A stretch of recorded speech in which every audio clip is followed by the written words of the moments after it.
Familia, ¿has oído esta frase? Lo popular no siempre es lo correcto, o lo correcto no siempre es lo popular. Tiene que ver con eso de la presión social, presión de grupo, en inglés le llaman peer pressure. Y todos nosotros, estoy seguro, hemos experimentado en uno u otro momento, de alguna otra forma, esta influencia, esta presión directa o indirecta por personas, por sociedad, por cultura, por el mundo, hacia nuestro caminar cristiano.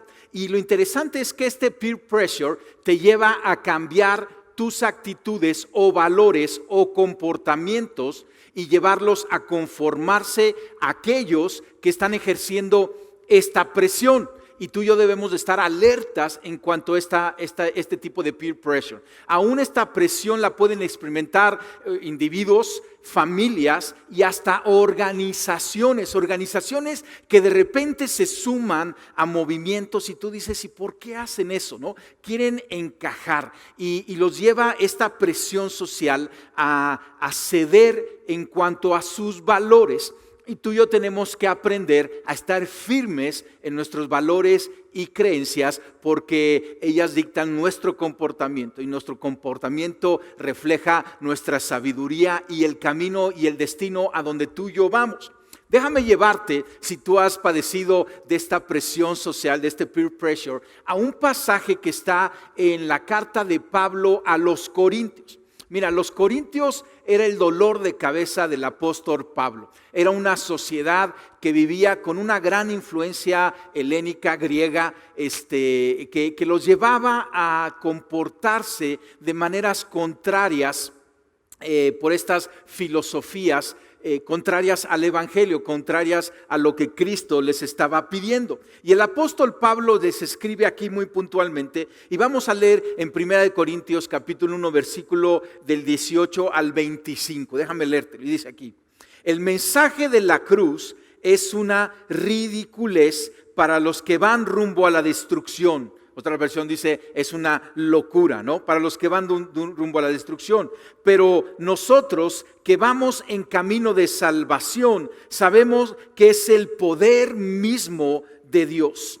Como dicen las Escrituras, destruiré la sabiduría de los sabios y desecharé la inteligencia de los inteligentes. Así que, ¿dónde deja eso a los filósofos, a los estudiosos, a los especialistas en debates de este mundo? Dios ha hecho que la sabiduría de este mundo parezca una ridiculez. Versículo 21. Ya que Dios en su sabiduría se aseguró de que el mundo nunca lo conociera por medio de la sabiduría humana. Usó nuestra predicación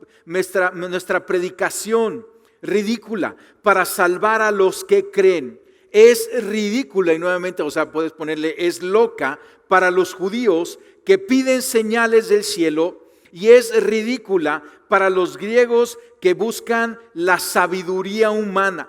Entonces, cuando predicamos que Cristo fue crucificado, los judíos se ofenden y los gentiles dicen que son puras tonterías. Sin embargo, para los que Dios llamó a la salvación, para ti y para mí, tanto judíos como gentiles, Cristo es el poder de Dios y la sabiduría de Dios. Es el plan ridículo de Dios. Ese plan ridículo de Dios es más sabio que el más sabio de los planes humanos, y la debilidad de Dios es más fuerte que la mayor fuerza humana. Y entonces lo interesante es que Pablo se estaba encontrando con una iglesia que estaba recibiendo esta presión de grupo, esta influencia, y estaban cambiando su comportamiento. Y así nos sucede a ti y a mí. En especial, déjame hablarte a los jóvenes. Jóvenes, yo sé que estás bajo una gran presión.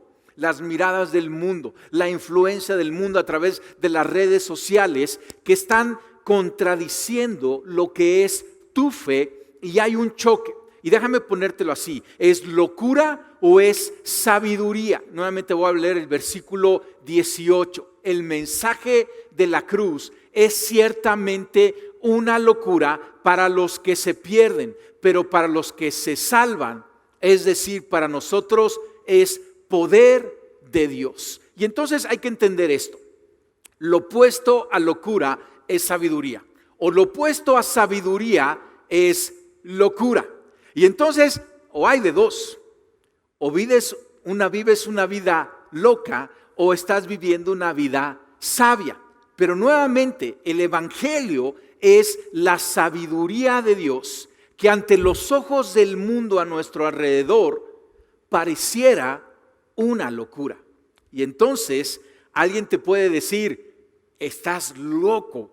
La manera en que tú estás viviendo tu juventud, estás llevando tu noviazgo, estás llevando tu familia, estás criando a tus hijos, estás llevando tu matrimonio, estás haciendo negocios, pero tenemos que atender que estarán ellos conociendo la sabiduría de Dios o están siendo guiados por la sabiduría humana. Pablo entonces nos está diciendo puntualmente, no es una locura la manera en que tú y yo vivimos, es sabiduría y es poder, no es debilidad, es poder. Versículo 24 de este pasaje que leímos nos dice, Cristo es poder de Dios y sabiduría de Dios. Y tú y yo somos cristianos, somos seguidores de Cristo. Tú y yo tenemos la sabiduría de Dios y tenemos el poder de Dios. Los que se salvan, los que creemos en Jesucristo, aunque todavía no tenemos toda la sabiduría del cielo, poco a poco vamos creciendo en ella, pero nuestra nueva vida en Cristo nos permite pesar asuntos espirituales, discernirlos, conocerlos. Tú y yo podemos percibir la grandeza del evangelio de una manera muy especial, porque el evangelio, la vida, la obra, la enseñanza, la victoria de Cristo, ese es el evangelio. El evangelio no solo nos narra el poder de Dios, como si fuera una historia que tú y yo leyéramos sin relacionarnos. No solamente nos da buenos consejos diciendo qué es lo que tú y yo tenemos que hacer. El evangelio es el poder de Dios para salvación, para vivir tú y yo nuestra vida aquí en la tierra y tener un camino seguro para el cielo. Entonces, Cristo es poder y sabiduría de Dios. Déjame leerte otro pasaje, versículos 21 y 23. Porque Dios no permitió que el mundo lo conociera mediante la sabiduría, sino dispuso salvar a los creyentes por la locura de la predicación. Los judíos piden señales y los griegos van tras la sabiduría, pero nosotros predicamos a Cristo crucificado, que para los judíos ciertamente es un tropezadero y para los no judíos una locura. Entonces, Cristo es el poder y sabiduría de Dios. La provisión de salvación de Dios a través de Jesucristo parece una locura, de acuerdo a la sabiduría del mundo, pero recuerda, de hecho, está contrastando todo lo que es Cristo y la muerte de Cristo en la cruz, porque la cruz en esa época, en la época de los romanos, y yo creo que sí se usará hoy actualmente, sería idéntica, es una manera cruel y humillante de ejecución que era reservada para los peores criminales. Y ahí Dios decidió enviar a su Hijo para obtener salvación para nosotros. Claro que es una locura. Entonces, para los judíos, ellos consideraban la cruz como un castigo vergonzoso. De hecho, la misma Biblia dice que maldito es todo aquel que es colgado en un madero. Y entonces para su mentalidad religiosa era un contraste, era un tropiezo, era una locura. Porque los judíos estaban en busca de señales. Eran ciegos y querían buscar una señal que demostrara que Jesucristo es el Mesías.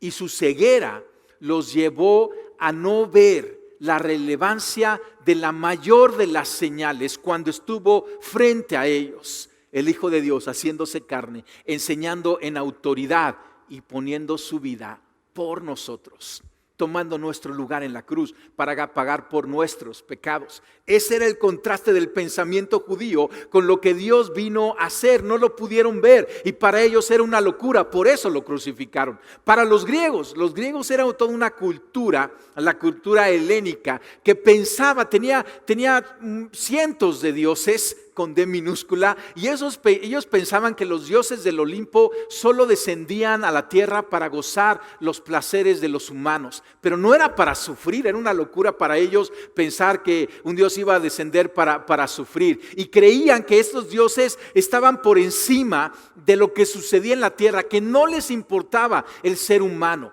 Y entonces, cuando se les predica en la época de Pablo a un Dios cercano, a un Dios que para empezar, a un único Dios, pero a un Dios que tenía interés sobre los asuntos humanos y que vino para sufrir y sufrir la muerte, para los griegos era una locura. Los griegos, que amaban la sabiduría, buscaban nuevas ideas continuamente, pero no pudieron discernir la mayor de las sabidurías cuando fueron confrontados con ellas. Porque cómo buscar la salvación en uno que había muerto en la cruz, o sea, alguien que no se había podido salvar. Ellos lo veían así, pero Cristo es la sabiduría de Dios y el poder de Dios. Tienes que entender, no es la sabiduría ni el poder humano, no, es de Dios, que contrasta. Entiende esto, no hay manera de conciliar la sabiduría de Dios con la sabiduría humana. Siempre va a haber un choque, y para unos va a parecer una locura. Hay dos caminos que nos presenta aquí este pasaje. Déjame leerte el versículo 18. El mensaje de la cruz es ciertamente una locura para los que se pierden, pero para los que se salvan, es decir, para nosotros, es poder de Dios. Y en este pasaje podemos ver estos dos caminos: el camino de la salvación y el camino de la perdición. Son dos caminos que existen, y tú y yo tenemos que escoger uno. Si hemos creído en Cristo, lo hemos recibido como nuestro Señor, aprendemos de Él, queremos imitarlo, estamos en el camino de la salvación, que es la sabiduría y el poder de Dios.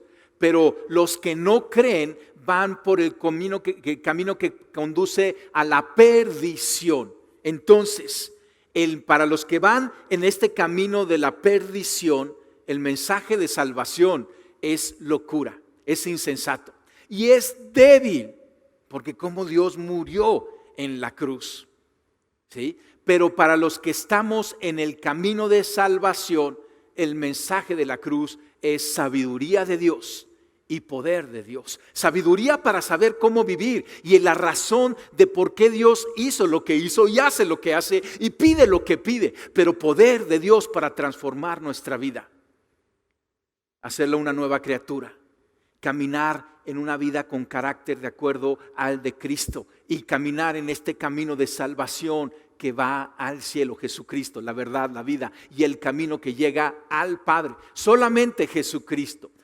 ¿Por qué la cruz de Dios? O sea, esta es la razón. La cruz de Dios resolvió el dilema de expresar justicia y amor. Por eso parece una locura. Porque en el camino de salvación, con la sabiduría de Dios, o sea, esto no vino de una idea de hombre. Esto no se le ocurrió a un hombre. Esto solo lo pudo planear Dios. Y Dios resolvió en la cruz el dilema de hacer que la justicia y el amor se encontraran. La gracia y la verdad, ¿sí?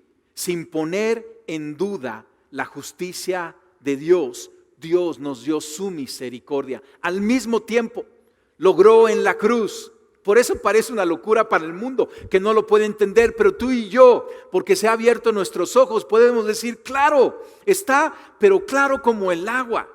Dios en Cristo y Cristo en la cruz resolvió el dilema para darnos salvación, cumpliendo todo lo que es la justicia de Dios y cumpliendo todo lo que es el amor y la misericordia de Dios. La respuesta fue la cruz. Su Hijo Santo, Dios hecho hombre, tomó nuestro lugar, llevó nuestros pecados, murió nuestra muerte. Y no cabe duda que la cruz es sabiduría de Dios, mucho más efectiva, mucho más poderosa que la sabiduría humana, porque si Dios no hubiera intervenido en ese momento en la historia, o sea, la historia estaría perdida, la humanidad estaría perdida. ¿Y sabes qué? mucho de la humanidad está perdida y necesita conocer este mensaje poderoso de predicación, este mensaje que muchas veces parece loco ante los ojos de aquellos que no creen. El triunfo de la cruz sobre la sabiduría humana es increíble. Y dice este mismo pasaje en el versículo 19 que Dios destruirá la sabiduría de los sabios y desechará la inteligencia de los inteligentes. Eso es lo que ha hecho. Y alguien que llega con su sabiduría humana no puede encontrar la revelación de Dios. Y alguien que viene con la inteligencia humana no puede encajar las piezas del plan de salvación, de justicia y gracia. El conflicto entre la sabiduría humana, escúchalo, y la de Dios se manifiesta de manera suprema en la cruz de Cristo. ¿Va de vuelta? El conflicto entre la sabiduría humana y la de Dios, o sea, chocan de manera suprema en la cruz de Cristo. O sea, porque ve el mensaje del Evangelio que tú y yo creemos, que tú y yo compartimos cada domingo, predicamos. O sea, que Dios ame a su creación de manera incondicional. Si muchos ni creen en Dios, y los que creen en Dios piensan en un Dios lejano, creen en un Dios lejano como los griegos, que no le importa la humanidad, pero tú y yo creemos en un Dios cercano, que nos ama de manera incondicional, que baja al mundo, a este mundo imperfecto, a este mundo de pecado, y se hace hombre. Como Dios Padre escoge una cuna, un pesebre, para que fuera la cuna de su Hijo naciente aquí en la tierra. Eso es una locura. Y escoge una cruz para premiar la obediencia de su unigénito. Esto es una locura, pero es poder y sabiduría de Dios. Que Jesús, humilde y obediente, siendo el supremo ser del universo, se convierte en un carpintero en Galilea. No tiene sentido que el que tiene el poder de miles de ángeles invencibles ponga la otra mejilla. Que el justo dé su vida de manera injusta, con traición y sin defenderse, callando la boca como el cordero que va al matadero. Que Jesucristo ame a sus enemigos y los perdone antes de morir, diciéndole: Padre, no tomes en cuenta sus pecados. Y sufre obedientemente el sufrimiento cruel de una cruz. Para ti, para mí, la cruz ha cambiado y en la historia ha cambiado, pero en esa época tienes que entender que era lo más vil, lo más despreciable, lo más humillante, y ahí dice: ahí yo voy a lograr salvación.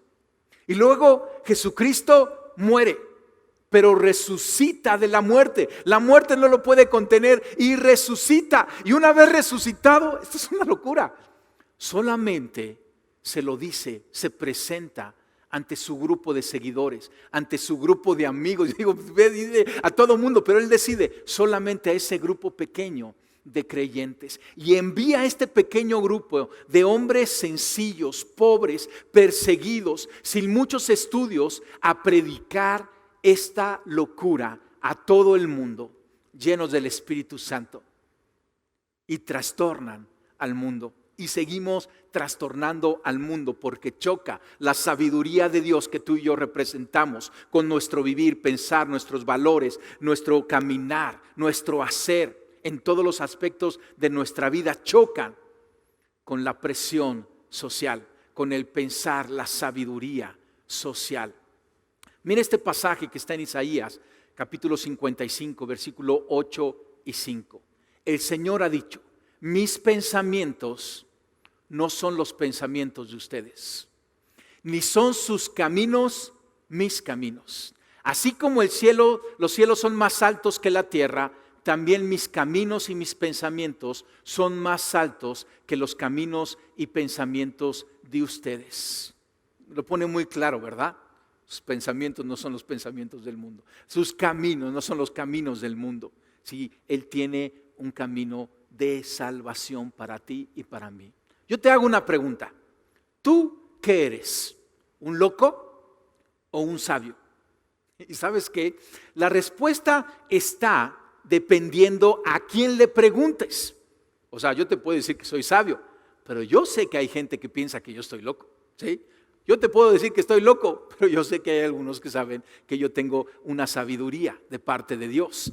Y mira, esto mismo pasó con Jesucristo. Jesús es un loco o un sabio. Déjame leerte dos pasajes. El primero está en el Evangelio de Marcos, capítulo 3, versículo 20 y 21. Y nos dice, Jesús entró en una casa y de nuevo se juntó tanta gente que ni siquiera podían comer él y sus discípulos, ¿no? Ya estuvimos hablando un poquito de este fenómeno de cuando Jesucristo está en la casa y se llena, ¿verdad? Pero a continuación dice, cuando sus familiares lo supieron, acuérdate, eran sus familiares, fueron para llevárselo porque pensaban que estaba fuera de sí. No nos explica mucho por qué pensaba que estaba fuera de sí, loco, ¿sí? Pero los suyos, sus familiares decían, ya la perdió Jesucristo. Ya no sé si eran los hermanos, los tíos, los parientes, decían, ya la perdió nuestro pariente, ¿sí?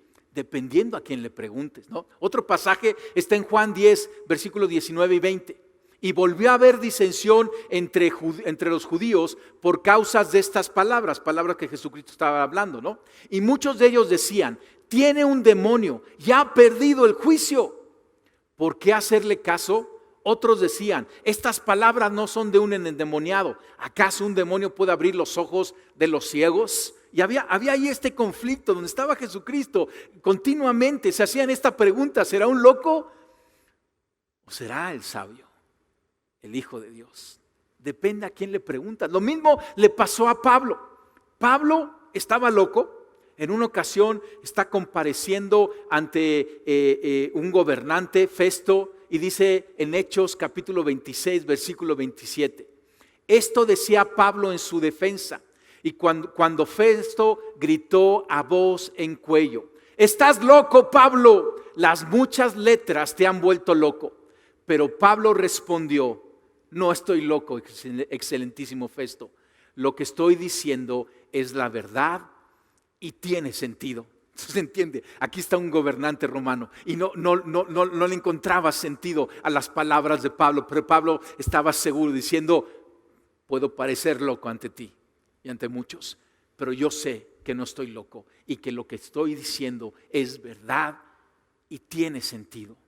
¿No te ha pasado a ti en la manera en que tú vives? O en la manera que tú sabes que tienes que vivir, pero la presión de grupo no la has podido vencer. Pero tú sabes que es sabiduría de Dios, que es la verdad en tu corazón. Pero recibes esos ataques, esa presión que te lleva a vivir como el mundo cuando tú sabes que tienes que vivir de otra manera. Déjame decirte algo.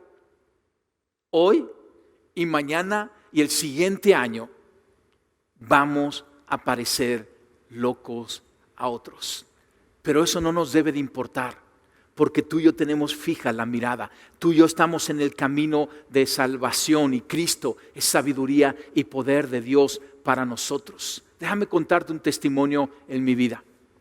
Mi esposo y yo y mi familia, estando en la iglesia, comenzamos a servir en la iglesia y a involucrarnos cada día más en la iglesia.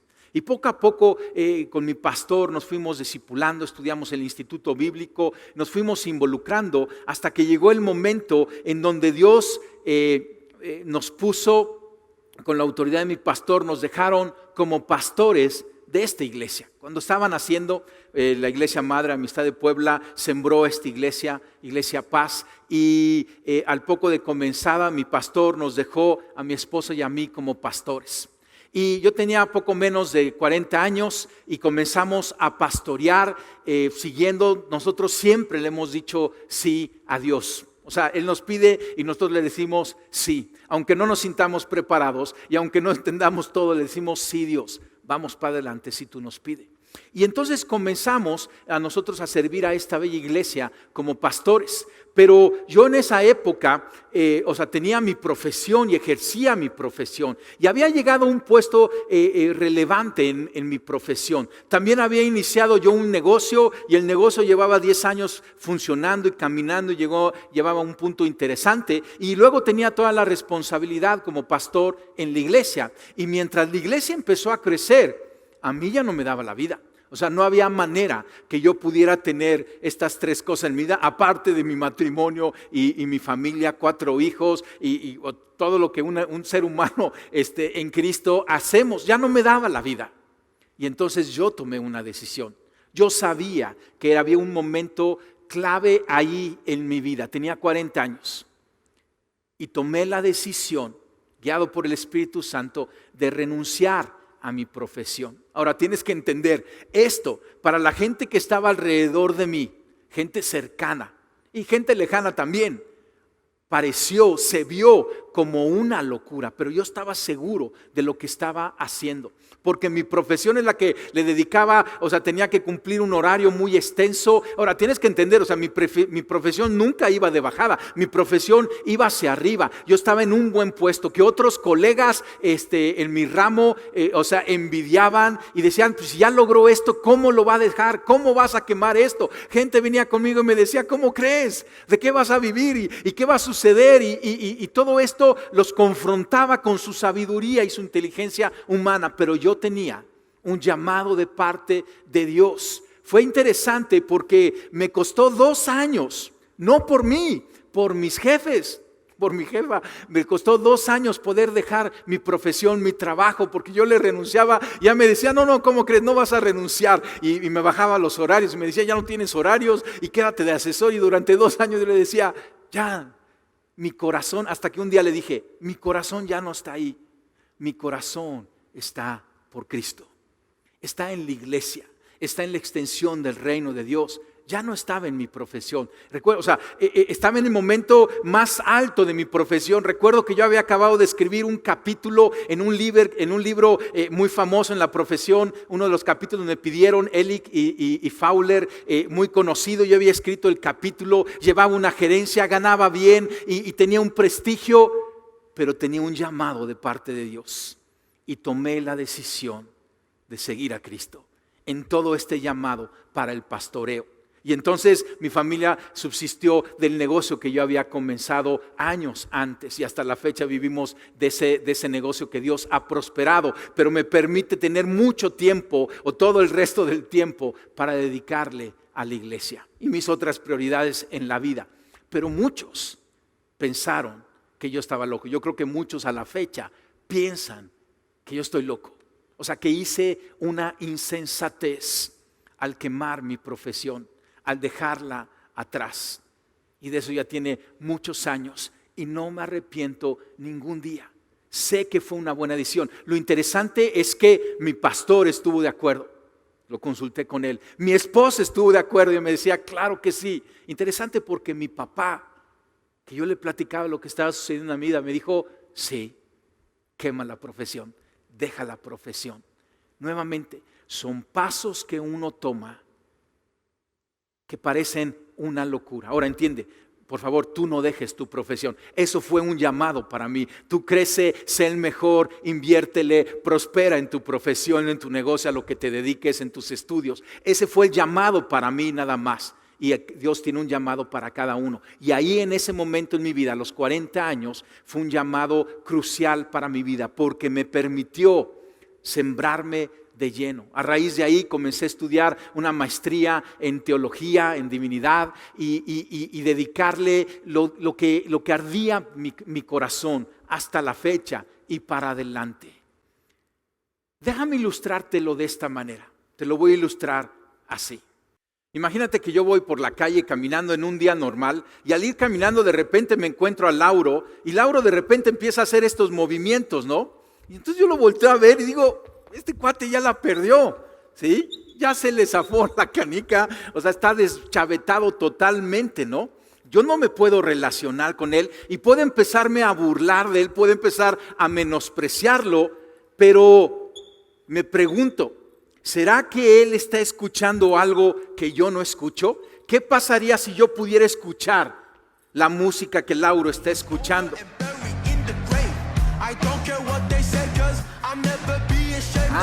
Entonces ya no parece tan loco, ¿verdad? O sea, el problema es que yo no escuchaba la música que Lauro estaba escuchando, o el problema es que Lauro está escuchando una música que yo en el mundo no lo estaba escuchando y por eso para mí parece que está bien loco. Lauro, estás bien loco. No estamos locos, familia. Vivimos una vida que parece loca. No porque sea loca en sí, pero porque para otros que no escuchan la música que nosotros escuchamos, parece loca. Nosotros somos sabios porque estamos danzando a una música diferente. Lo pongo en esta frase: no estoy loco, es solo que bailo al ritmo de otra música. Y si tú no la escuchas, no me puedes entender. Pero esta música vibra en mi corazón, se enciende en mi corazón todos los días. Y yo quiero bailar el resto de la eternidad a ella, a la música del cielo. Déjame ir cerrando. Y déjame hablar primero a ti que quizá estás desanimado o confundido. Porque nuevamente ha venido esta presión de grupo, ha venido esta presión social. Hay gente que te ha hecho comentarios acerca de la locura que estás viviendo, por la manera en que tú vives, por la manera en que tú das generosamente, por la manera en que llevas tu matrimonio, por la manera que estás viviendo tu noviazgo, joven, o muchas otras cosas. Pero viene esta presión y de repente te puedes sentir confundido o te sientes desanimado por decisiones que has tomado, ¿sí? Y ¿sabes qué te digo? Está bien estar loco ante los ojos del mundo, porque somos sabios ante los ojos de Dios. Pablo escribió esto en Romanos capítulo 1, versículo 16.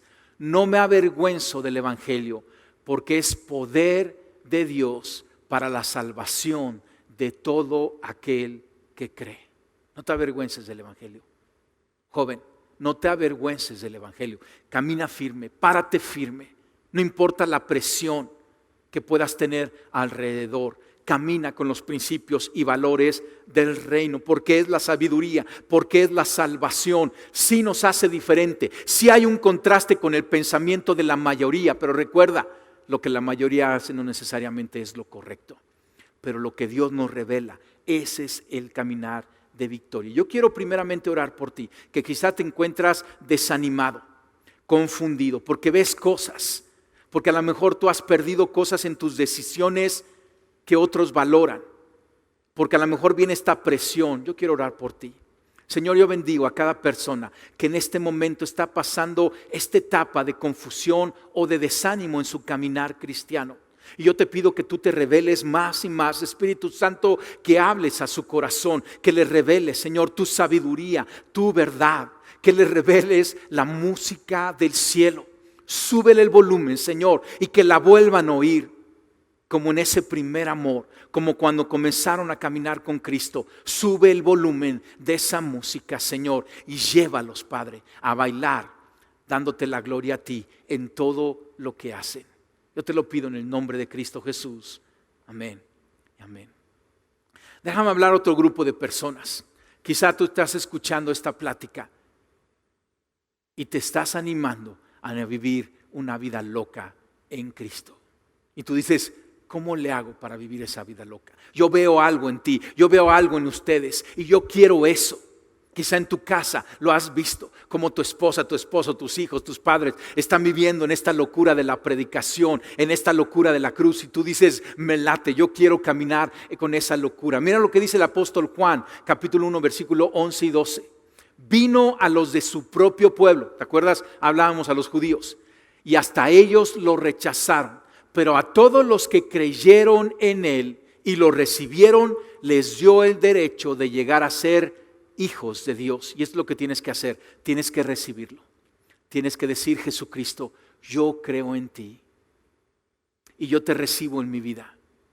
Y yo te digo, súbele al volumen de la música del cielo. Sé tú mi Rey y mi Señor hoy y siempre. Y haz esta oración también. Jesús, te pido perdón por haber caminado tantos años con la sabiduría humana, en los caminos de perdición, en los caminos humanos. Yo me arrepiento de esa locura y yo hoy me sumo a la tuya, Jesús, a tu sabiduría, a tu verdad y a tu vida. Amén. Amén. Y este es nuestro caminar. Nuestro comienzo es a través de una oración de fe.